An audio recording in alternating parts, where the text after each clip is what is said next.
And good afternoon from Johannesburg. This is Neil Forster from Organic Growth. We're doing another in our series of the secrets of the wealthy. So I'm doing this just as a bit of a sorry. Let me get my demonstrating a point there that we can't sign blindly. Okay. One thing that the wealthy don't do is sign documents blindly. Just for those who are joining, I see Warren, thanks for joining, and for a couple of other people, please let me know as you join where you're from, just so we can see you, because otherwise you're just a number on my screen. I really value your input, and I value questions that you may have for me, and please keep the questions coming, because a question that you ask is a question that somebody else is thinking, but they just haven't got around to asking. So please do so. And then again, any questions I can't actually answer here now, I'll either answer in writing or do a video on them. So without further ado, I'm going to get into today's session. And what we're sharing here is the normal stuff you get from a property coach and from somebody who'd mentor or train you. And we offer a formal property training. In fact, we got free training on our website. You go along to organicgrowth.co.za/free -training and sign up.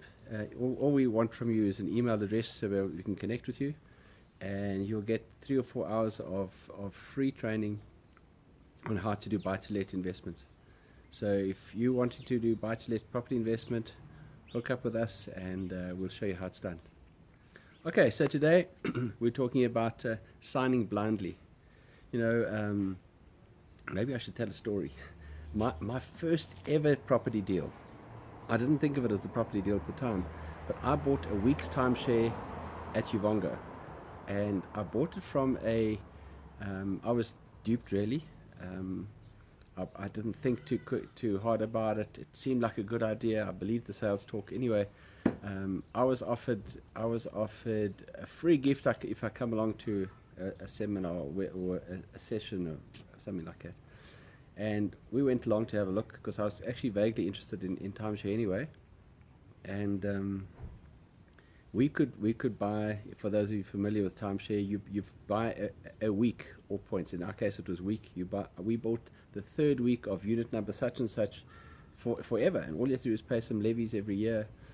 And I thought, oh, this is great. Now we've got a forced holiday every year during school holidays. Great.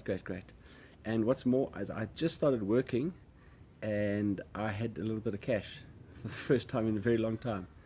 And so I missed the big stuff here. I decided that I was going to, I nearly got a present from a bird. That's the risk of sitting under trees. I missed the big stuff here. I signed a document. I bought this timeshare, and I literally, they put this document in front of me. It was a 1-page blue, I remember it was blue, and it was a pre-printed sheet. And somehow we are conditioned to believe that if it's a pre-printed standard document, how many times you say, oh no, it's a standard lease, it's a standard document. There's no such thing as a standard document. It might be the standard document that agency or that developer is using, but there's no such thing as a standard document. Okay, so I signed on the dotted line, and I filled in my name. I was very careful to get my name and my identity right. And I read it. I thought, well, what's going to happen with my money? And I read there that it was going to go into trust.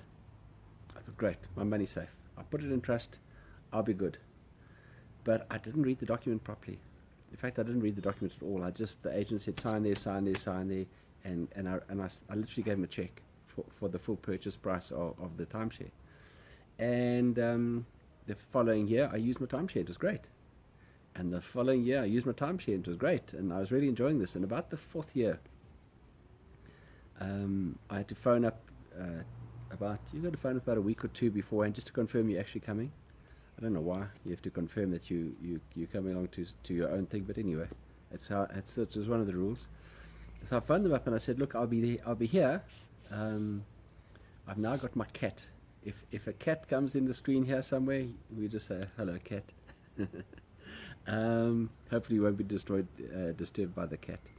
So I phoned them up to say, look, we'll be coming next week. And they said, to which units? I told them. They said, no, sir, you don't own that unit. So I said, no, I beg to differ. I actually do own that unit. And they said, no, yeah, you don't. So I really got quite angry with them. And then I discovered that what had happened is the developer had gone bankrupt, and they'd sold the whole complex on all the remaining time. They'd sold to somebody else on auction. And I said, but you can't sell my unit. And then I dug a bit deeper, and I realized that I'd never actually owned that unit.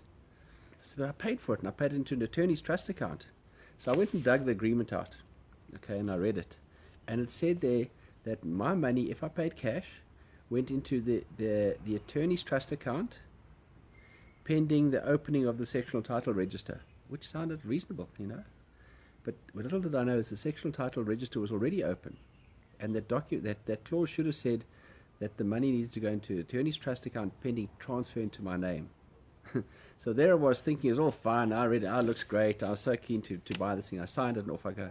And I made a very silly mistake. So I lost everything that I'd paid. I got about 4 holidays out of it. And I learned a very, very, very valuable lesson. And it's a lesson that the wealthy know, is you never sign any legal document unless you understand it fully. And if you don't understand it fully, the fees you spend on an attorney or somebody who knows the business, somebody who's experienced in property, a mentor, he'd often look at it and say, yes, this means that, this means that. The money spent on that is well worthwhile. It really is well worthwhile. It cost me my full purchase price. I think, no, actually I lie. I think I got back about a few $100, literally. A few years later, liquidators got a hold of me and said, we liquidated all these affairs and I got like 2 cents in the rand. Something to that, some ridiculous amount. But I learned a valuable lesson. That is, never sign a document blindly. So I feel like putting this back on just to demonstrate the point, but then I won't be able to find the finish button. So before I go, just a reminder: if you want to access our free training, please come along to organicgrowth.co.za/free training and learn some of the tricks of the trade. And until next time, thank you very much. Bye bye.